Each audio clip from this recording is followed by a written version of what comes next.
химчистка. Ну, наверное, там и есть химчистка, или нет уже ее. Но здание есть.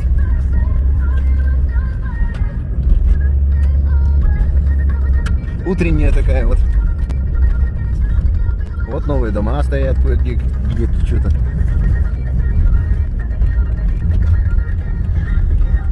И вот он этот переулок Чкалова.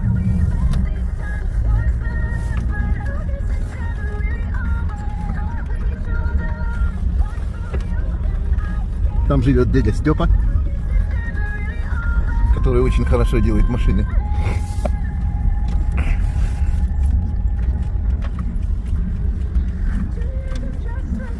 А вот он, магазин «Мечта».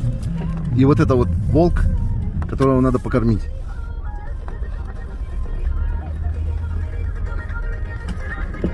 Пекарня, вон «Мечта» тоже есть.